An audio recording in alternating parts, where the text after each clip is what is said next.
I am Osei Rubie, National Standard Abstract, and our new podcast, All Boxes Checked. We are here with the one, the only, the legend of hip hop, a pioneer that goes way back and is still today very impactful and very current. Video Music Box, Ralph McDaniels. Brother Ralph, what's good, baby? Thank you, Osei. I love it, man. All boxes checked. Yes, sir, yes, sir, yes, sir, yes, sir, yes, sir. Talk to us a little bit so the viewers understand the depth of people that were able to launch their careers after working along with you and learning from you. So you referenced Hype Williams. Throw us a couple of names so that people understand the depth of the brand power that you have with Video Music Box. Well, I'll start in the business side with Damon John. You know, Damon came to me he had 10 t-shirts. And he said, I got a clothing line, actually through my mom. So we're talking about Damon John of FUBU. Shark Tank, FUBU. That's right. Yeah. Okay. People know him as Shark Tank. Exactly. Shark Tank currently now, today. Right. Exactly. But in the early days, right here in Jamaica, Queens, he grew up in Hollis, and he came to me because he wanted the opportunity to get his brand out there. And you know, he only had a couple of shirts. He had 10 shirts. He told me he had more at the time, but later on he said I only had 10 shirts. And so, but he was persistent. He talked really well. Right. I could tell he believed in what he was doing, and most importantly, he had an incredible brand, FUBU. And when he told me, I said, what does that mean? He said, for us, by us. I was like, what? That's the most incredible thing I ever heard in my life. Right. And I said, this is going to do well. And I should have invested in it. But, you know, he talked up so good. It's funny. I believe that he was doing all the things at the time, but he's like, I didn't have no money when I was talking to you. And so, but you know, he eventually, you know, got out there and got more people to believe in it. Okay. And we did an interview. You can go on the internet and YouTube and look at FUBU's first interview. It's with Ralph McDaniels. Nice. I've been on Shark Tank before because he talks about how the shift, you know, how people can give you an opportunity that can shift your whole business. Exactly. And he says, I was one of the people in his life that gave him that shift that helped him now connect with other people and get more exposure, thus getting a distributor to help him get his stuff out even further. And so yeah, so Damon John is definitely one of the guys that we worked with. At the same time, a young director, Hype Williams, who went on to do, you know, some of the most incredible music videos of all time with Busta Rhymes and Missy Elliott and Jay-Z and all these incredible artists, was my intern. I used to pick him up on Linden Boulevard. He didn't have a car, you know, and he was a graffiti artist. That's what he did. Okay. And I was like, come on, you know, let's see what we can do. So he worked in the art department with us. He wasn't directing at first. And so we got him to start working with us, and then eventually one day he came and said, I want to start directing. And I was like, all right. And I gave him, like, it was a job I couldn't do. And I said, I'm gonna get you to do this. So he was like, okay. And the artist was like, no, we want you, Ralph. And I was like, I think my man, I think he got it. I think he got it, you know, because he was talking, I could tell he had the eye for it and the passion. And he went and did a great job. Wow. And that was it. He took off from there. Nice. You know, he took off from there. Nice. But so many different people. I mean, from, you know, directors, kid right down the block here, Zodiac, another director, works with Michael Bivins and New Edition and Okay. the guys. He Okay. still lives. I met Michael Bivins over here from New Edition over here, right here. Wow. In the neighborhood, because he comes down just to see the family, his friend's family. Mm-hmm. And they're from the music scene. His family, they made songs in the 70s, soul music. So this land is fertile, you know, where we at right now. You know, it wasn't, you know, guys like Fred Buggs from WBLS, you know, was a guy who I grew up listening to, and I started, you know, hanging out with, and we did that all right here in Jamaica, Queens, you know, and the list goes on. So many folks that have been successful that come from this particular neighborhood. Yeah. So. Wow, that's really powerful in being able to share those specific individuals that you talked about, that from your interaction with them, you were able to give them the opportunity to create the platform to empower themselves beyond their interaction and learning and applying that learning. That's fantastic. that's a big narrative that in our ecosystem, Yes. like I told you, the brother who owns this building in partnership with the church, Chris Bramwell, he gave us one of our first multi-million-dollar transactions to close and provide title insurance for his assemblage, which was about 45 million in 2015. That's crazy. So, yeah. That number is crazy. Like, like I'm not in that in y'all business, but when you say he gave you, this is an early deal for you. Right, exactly. 45 million. I'm like, what? It wasn't like 45,000. It was 45 million. Yeah, no, and to underscore that and show the escalation, the largest deal we closed is in Jamaica, Queens for 189 million, which is at the intersection of Jamaica Avenue and Merrick Boulevard, the Archer Green Apartments. Oh, so really? we provided the title insurance for that. We were the sole title insurance company Wow. on that transaction.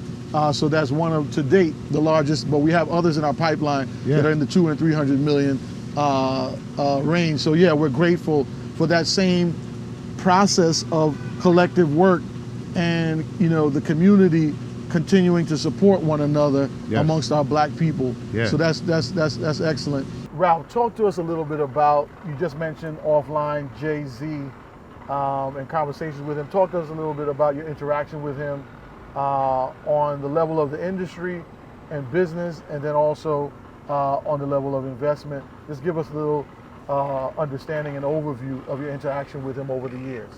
I mean, he always. Jay-Z, by the way, we're talking about Sean Carter. Yeah, Sean Carter. Yeah. Jay always wanted to get involved in the community. I think that came from his mom. Because I met his mom a couple times. She had started a nonprofit for kids of parents who were incarcerated, and then he took over it and got involved with it and put his stamp on it. But it was something that his mom had kind of did on her own, and but he took over it and knew that it was important. So when you see him doing social justice causes and movements, and that's always been part of his DNA. And as far as investment, he's another guy like Nas, want to be ahead of the curve.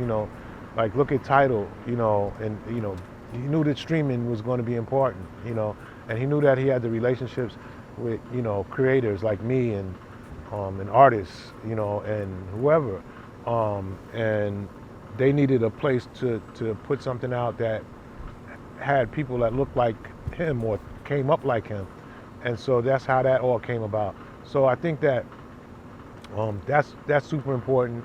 I'm not sure about the real estate space. Okay. When it comes to him, but we did talk about it offline that we wanted to buy State Street. Right, exactly. Exactly. Where he had the apartment, Exactly. after he moved out of the Marcy. Right, because I know that apartment real well because I used to go meet him over there. And with State Street right over there, right across the street from the Barclays Center. Right. Now look at the value. Exactly. The Barclays Center wasn't there when he got it, when he bought it. Involved with it. Right. Exactly. No, and I think that's a great point in showing that over time, the progression of people like yourselves and becoming even more advanced and sophisticated in your investments and how your relationships gives birth to other opportunities. Tidal, you just mentioned, which was the venture that he launched, Jay-Z that is, was very successful. So creators like yourself and so many other artists needing a space that for streaming purposes they could house their music and all of their creative work.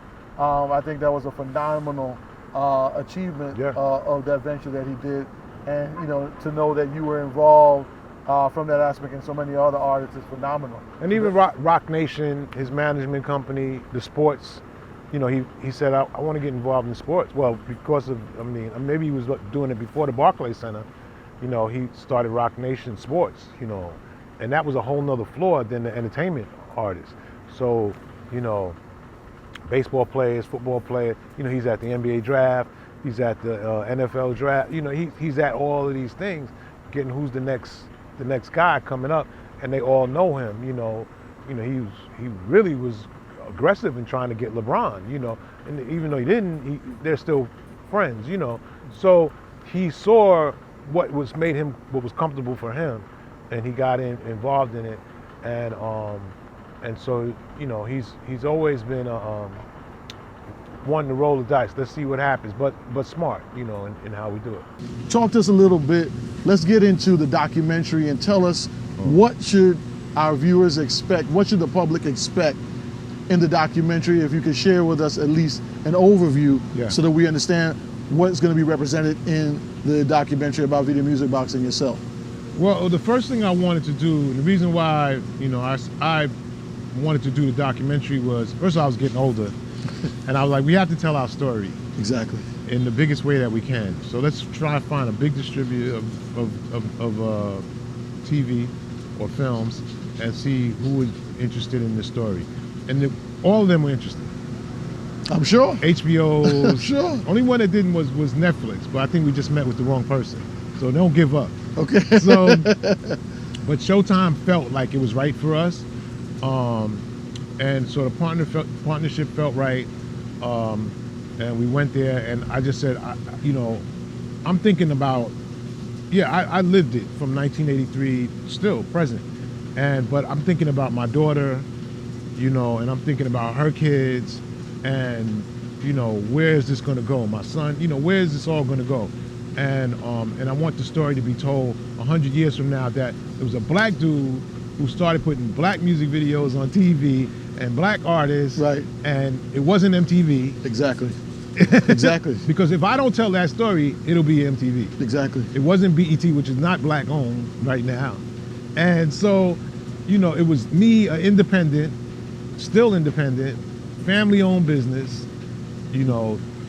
We had 20,000 hours of content. And I was like, yo, man, we could do this like 5 parts, And they were like, well, let's do 1 part for right now. And so I said, okay, so we said, let's do this documentary. And as I jumped into it, I really was just thinking about the content. Like, people want to see the Run DMCs of the world when they first started in the park, regular, just not flashy, not a big deal yet. In clubs, 50 Cent first comes out, he comes to meet me, he comes in a cab, you name it, Jay-Z, they happy to be there, Diddy, all of them, Mary J. Blige, first performance at my birthday party, it just goes on and on and on. And so part of it was that, part of it was, okay, let's talk about my experience. Right, no, that's fantastic. I think the documentary, based on how you just kind of painted that picture and gave us the overview, will be tremendous, because you're talking about the impact on an industry that at that time did not have that, and playing videos that you were producing and directing yourself as well in a lot of cases. Yeah. And then giving a platform to those that learn on so many different levels, from clothing, a line where you mentioned Damon John, currently Shark Tank, and then also Hype Williams, who also went on to direct Jay-Z, Diddy. You're talking about Nas, you're talking about names that are still extremely powerful and have made a significant impact on an industry that has, metamorphosized into something so massive that many benefit from it. And we want to see and continue to see that our people continue to be leaders within that industry, and make sure that we benefit as well from that. Yeah, no, it's funny. A friend of mine, also a Queens guy, Steve Stout, advertising dude. He did this book called The Tanning of America, and it showed how hip hop helped that, the music helped that happen. And I have so many stories of white guys coming up to me, man, I love video music. They couldn't come to South Jamaica. They couldn't go to the South Bronx, but they could watch it on TV. Right. And that's how they learned about the music, and they loved it, and they bought it, and they wore the clothes, and they bought it, whatever we were doing, they were doing, and really are more knowledgeable in some cases than we are about it, because that's how much they studied it, right. And so,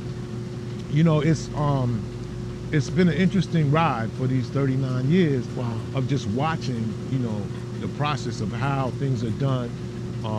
It's amazing to me. Now, I was at a dinner that Steve Stout had, and Steve Stout is like a consultant for the NBA.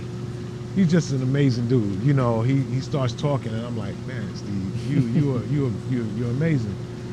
and Nas is here, and Nas is invested in tech now, and the guy that's that's really been a mentor to him, and that's a guy named Ben Horowitz. Ben Horowitz is also a major investor in my nonprofit, and he's a hip hop dude. He's a white dude who went to NYU, who loves hip hop. Really? And he's just happy to talk to Nas, or talk to me. And he's like, "Yo, Ralph, people haven't seen this rare footage that you have. Okay. You need to. That's your thing, man. You know, that's worth millions. That's what you gotta, you know, really put out there." And he's like, "I want to help, you know, get that going." And it's sincere, you know, no strings attached, like a gift. I think you make an excellent point there. Just those multiple data points of connecting, you know, how people have propelled themselves to success and how the core of hip hop is integrally connected to so many that may not be connected under other circumstances. Yeah.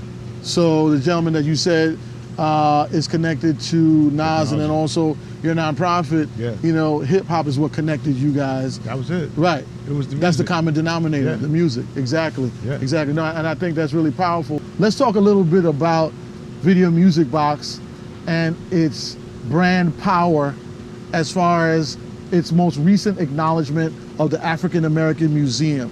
Talk to me a little bit about that, because that, brother, that's super powerful to be recognized on that level, as it should be.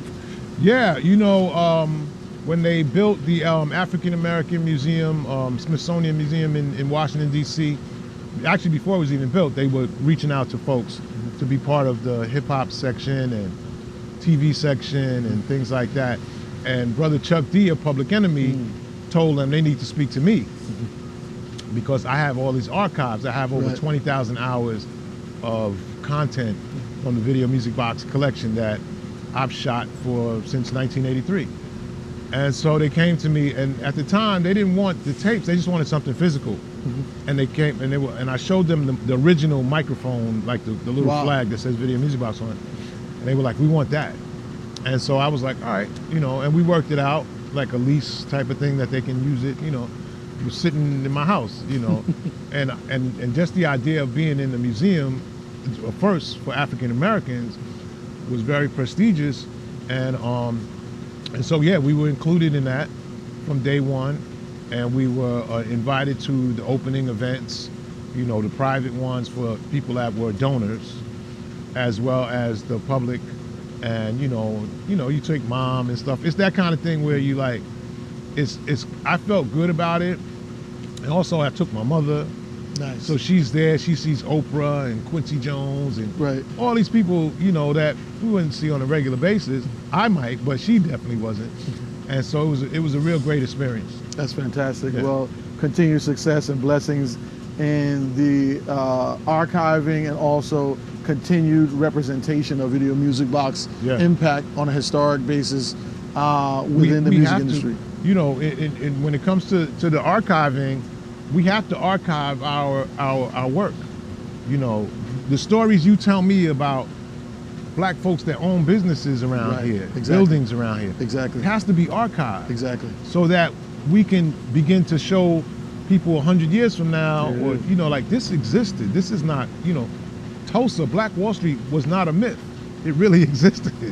You know, but people, if they don't see it, they don't really know, you know? So it has to be documented. It has to be, the story has to be told by us so that the narrative is the right narrative. Yes. You know, because if, you know, it could go in any direction, you know, if it's not done by us. So yeah, so I'm a promoter of my brand, Video Music Box, is the beginning of black, you know, filmmakers, you know, producers, whatever it was, you know, cameramen, you know. When I was in a club back in the days, I was one camera and I had this light. Now you go to a party and everybody got a cell phone up, the whole room got a cell phone. So, you know, we were the beginning of that. You know, we weren't, the internet didn't exist, but we were the internet back then. That's what's up. Well, we are so grateful and appreciative. You know, speaking for myself and my son, the owners of National Standard Abstract, Black-owned title insurance company. We closed over $1 billion since we started. and now to be with an icon, a legend of rap music, Video Music Box, which now has its documentary coming out. So we're looking forward to seeing that. Yeah. Tremendous success and blessings to you, my brother, and continued success. Thank you, brother. Man, I appreciate it. I want to be like you. I want to do that billion number. Yo, thank you so much. Thank you, and we really appreciate it. All boxes checked with Ralph McDaniels of Video Music Box. Appreciate it.